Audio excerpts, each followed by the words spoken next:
What is it? I don't know. Magazine about Hamburg. Leftist people. I don't know. There are so many around here. I always find a new one. I met her in one performance where I was filming. She was singing.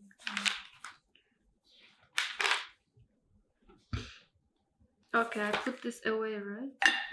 Or should Yeah, it's not in the frame anyway. Okay. Thank you. Cheers. Çarşamba Suri Mubarak. Çarşamba Suri Mubarak. Oh, that's right. Thank you. Wow. That was so fast. Yeah. Mubarak, we have this word. Çarşamba, we also have the word. So only what is in between, I don't know what is it, but yeah. Çarşamba is Thursday. Mubarak is like congratulations or something like, right? That's true. That's true. So I'm already so impressed. I won't get over that very fast. Well, thank you firstly, of course. Thank you for even inviting me. Yeah, of course. I was so looking forward.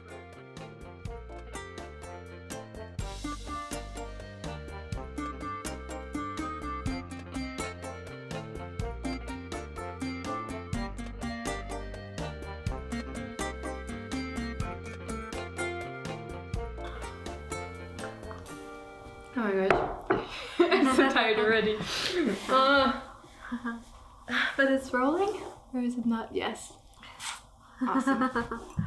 Peace.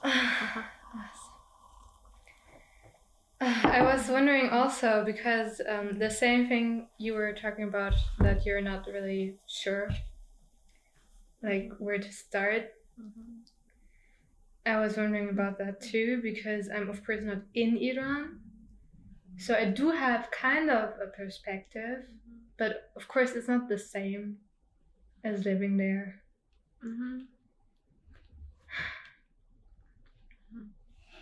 Perspective on what? Yeah, on activism and on feminism. And I was trying to actually talk to some of my friends from there. And that's maybe the first thing that is really different to here, for example. There's a lot of, like for most of my activist friends, there is no linear activism because there's so much going on in the families and politically that sometimes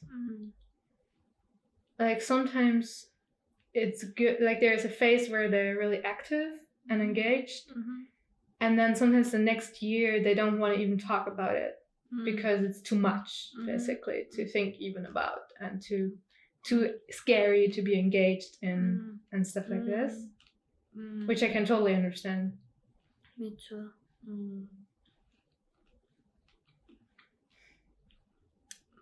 But they're not apolitical.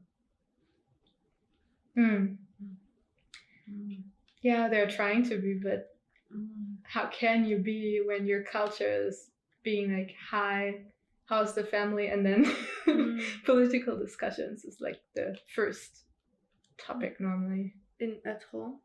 Yeah, with everyone, even in the taxi, you know? You just get in a taxi and then like maybe the first topic normally after family and where you're from, how's the family. The first one is like, what do you think about political stuff? Or just getting annoyed of people in political positions. I think that's very good, because in Russia, I think people are, because I have lots of connection to people in Russia and lots of people from Central Asia. There, like 2 million, and we are only 6 million people, you know.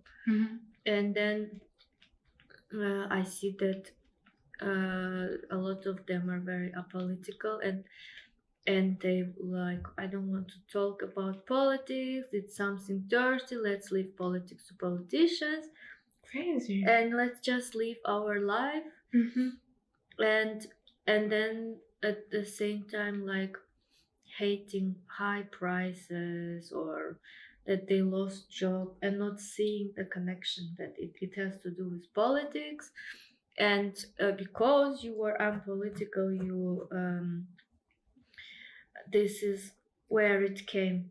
So somehow everyone responsible for the bad life that people are having. I don't know. That's very. I wouldn't have thought that because it's like in Germany. Yeah. Right?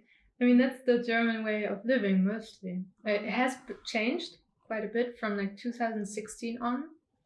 But before that, when you were like even most of my friends who are very political now would be the same way. They would be like, oh, I'm paying so much for public traffic. Oh, I'm not being able to do this or that. But then being like, oh, I'm not interested in politics. Like the exact same kind of mentality. That's so interesting. I think I am living in leftist bubble because everyone is political. Yes. Who surround me in Germany. So I don't know, but of course, for sure. Have you been in some activist like organizations in Kirgistan, for example? Like I was in feminist. The only feminist organization in Kyrgyzstan called Bishkek Feminists Initiative, because it was from Bishkek, the capital. And what we were doing, we were like two different kind of people, even in this small group.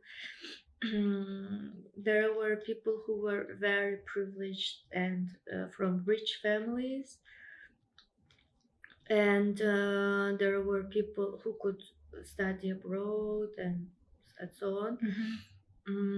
And there were like nerds who knew a lot and were interested in many things but were poor. And so sometimes these rich privileged people could not understand us.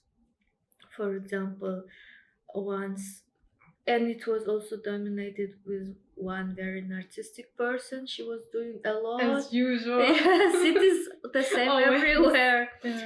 And her grandfather was the president of Turkmenistan Soviet Republic. Imagine. Yes. And lots of influence in the family. Yes. And then she said, Kyrgyz feminism is always about domestic violence, like kidnapping of women to force them to marry, etc. Let's talk about something that is about our lives, and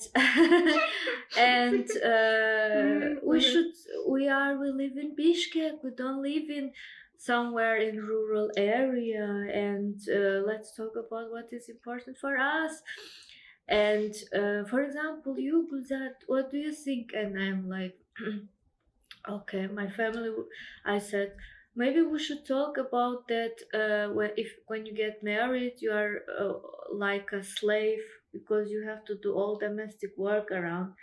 And she's like, that is not our topic. It has nothing to do with our life. Let's talk about what is in our life. And I was like, that is my topic in my family. Like my aunts and my mom had to like serve 10 people and cook for everyone and wash clothes. in the age where there was no washing machines for 10 people, etc. Yeah. But then she apologized, but So she realized at that moment. Yeah, but yeah. Well, that's a learning moment for her at least. But that's crazy how that's everywhere is the same. Yeah. Nowadays, at least. Like, I don't think. Do you think it has been like that before in feminist, like, I don't know, in like Soviet feminism, for example?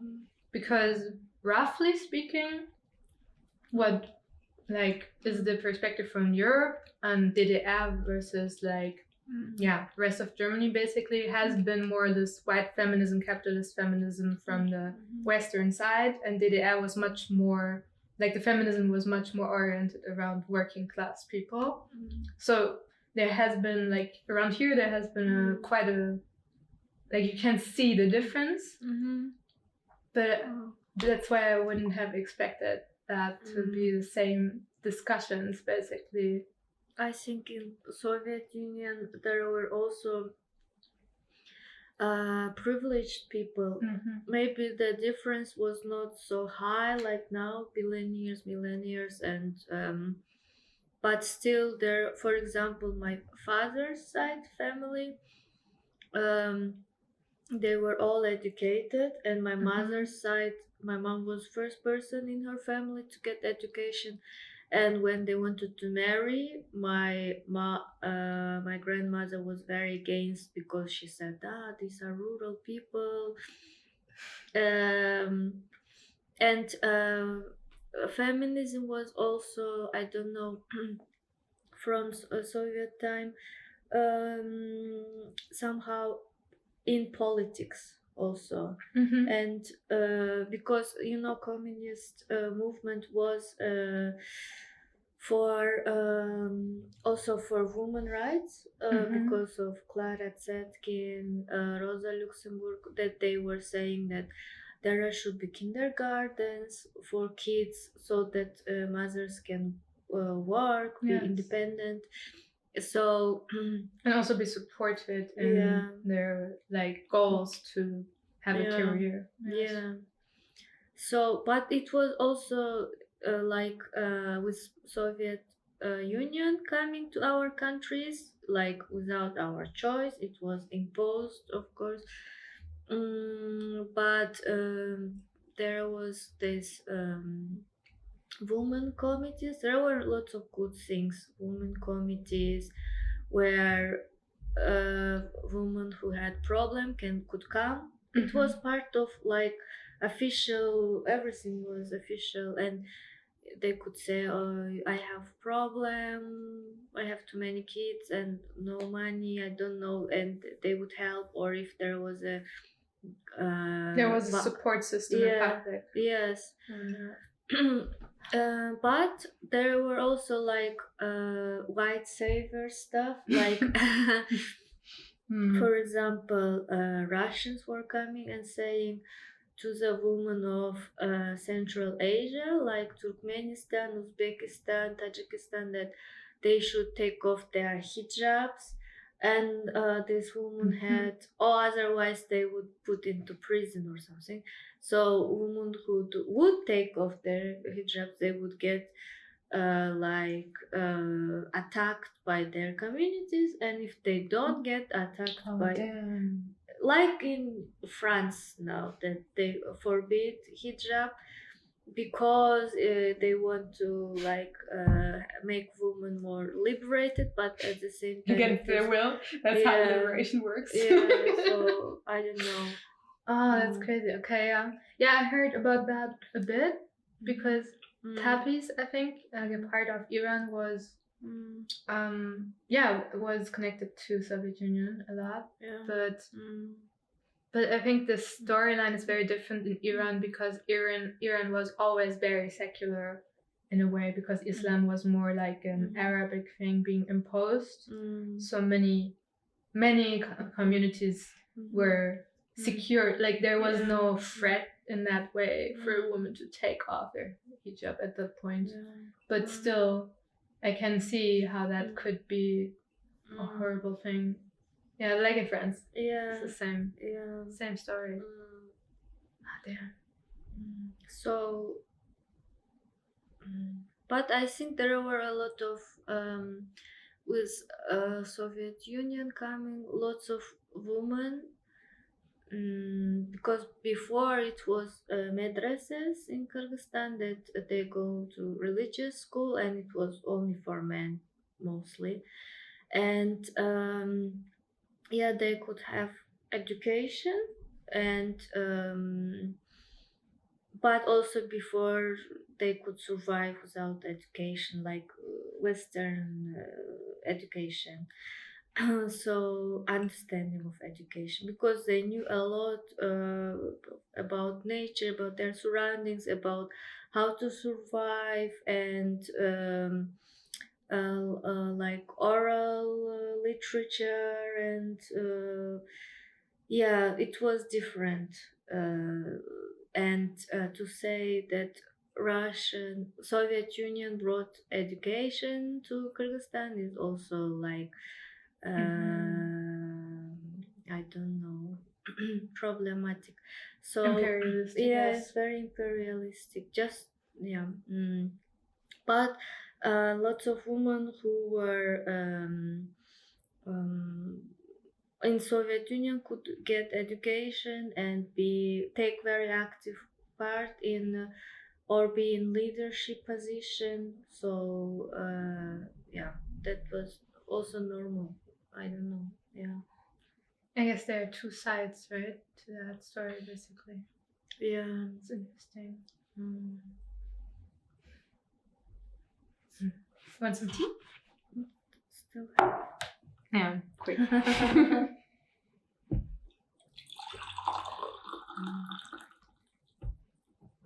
Do you think there's a different, like, way that activism, like activist action, has played out? Like, comparing German way of doing that to,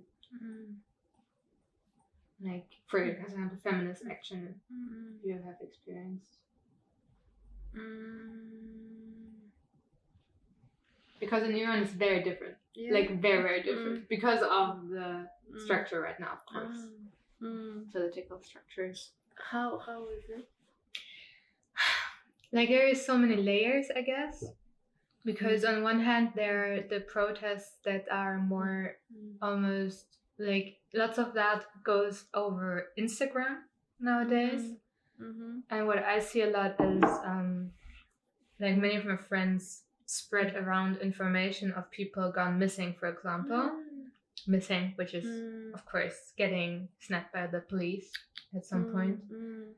And that's like a reoccurring theme, of course, since the revolution. That's the way that this regime is working, because it's kidnapping people.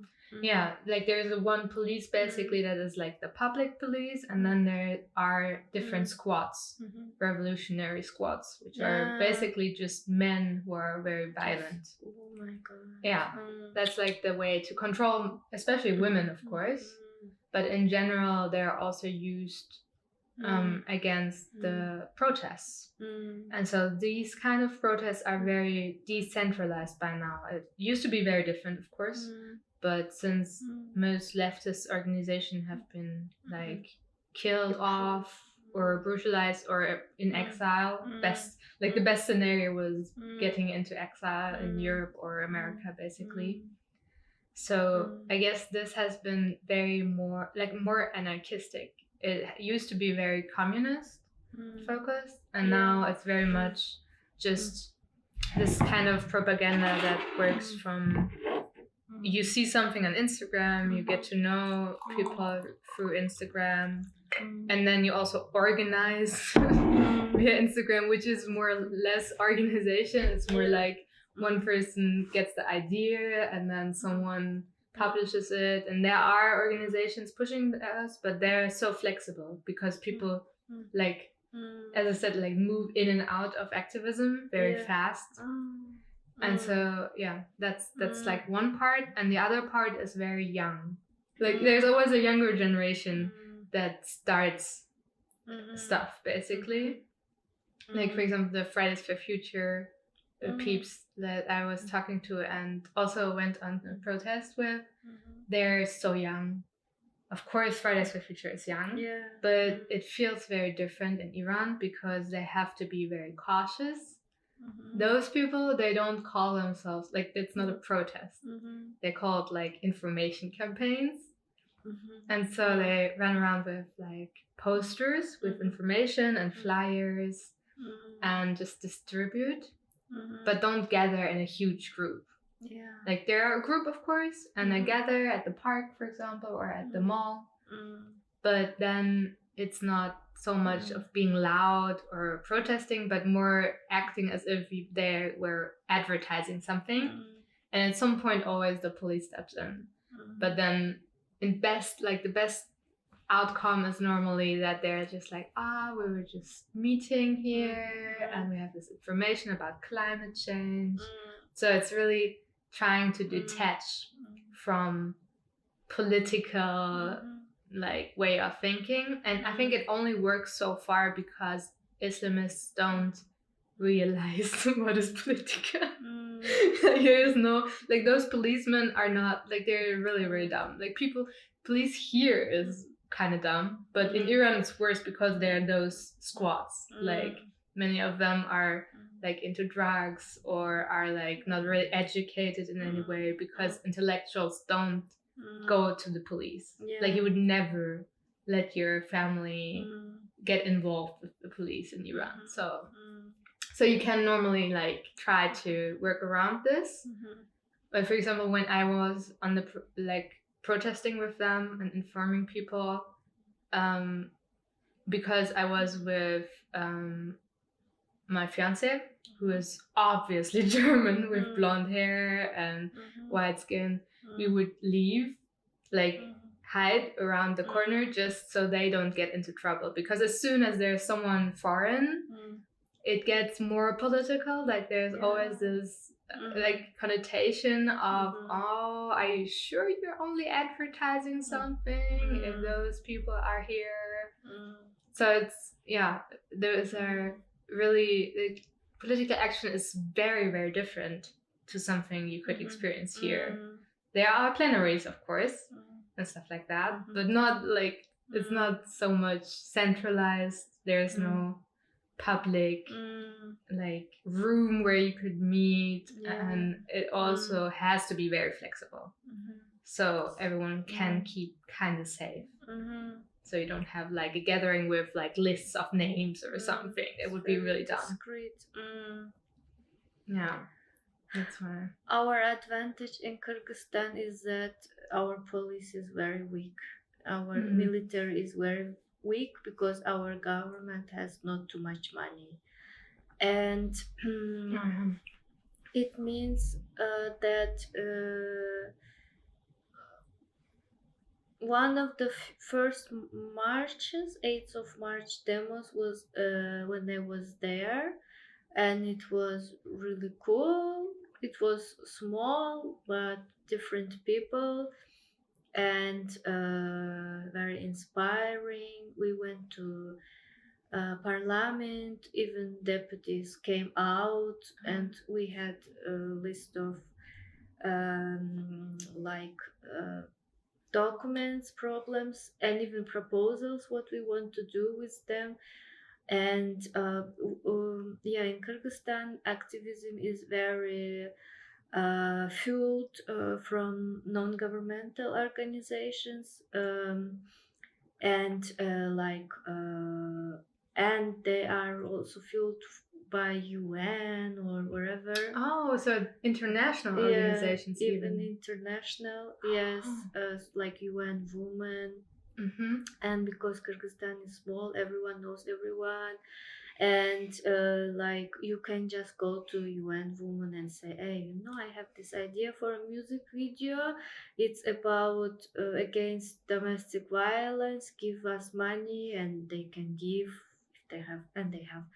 And so it's so cool. Yes, it is very cool. And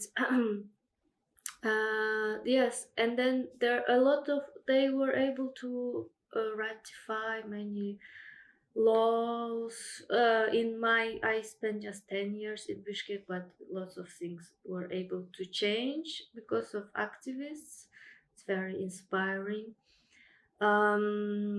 Like, for example, kidnapping women was less punishable than stealing a sheep in the laws, and that's why it was not so scary to kidnap a woman. You were like you experienced changing that law. Yes, and we were going to demo and on Facebook,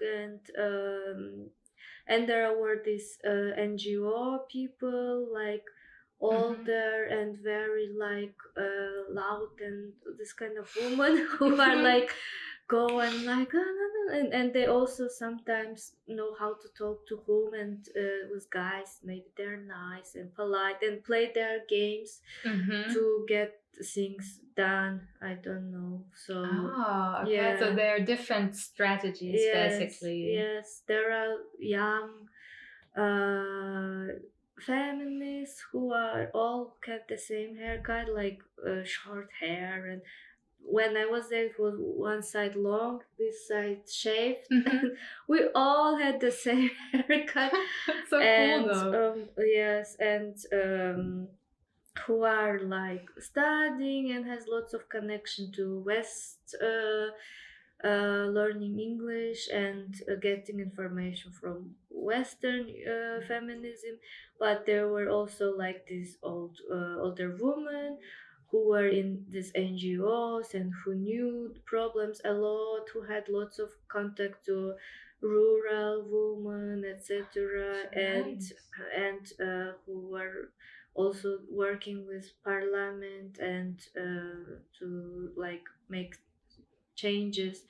So yeah, there's a lot of networking, basically. Yes, everyone knows everyone. So cool. If you doing activism and on Facebook also, everyone knows everyone. Yeah. It's very nice. Awesome. Going to the same parties, and now there is a new generation of feminists. We were used to be the young generation, we're not anymore, and now there is a new TikTok, Instagram generation who make like one of them is a dancer, another one is a singer, third one makes videos, funny videos, and they have huge audience among young people and boys and girls, and they are leading the movement now, and that they are like very aware of pollution, for example, climate change, and I don't know, harassing, stalking. Like maybe my generation was more about very like serious topics like domestic violence, but they all like it's more complex. I think with younger generation, and they are more like, I don't know, young and cool, and so many people follow them.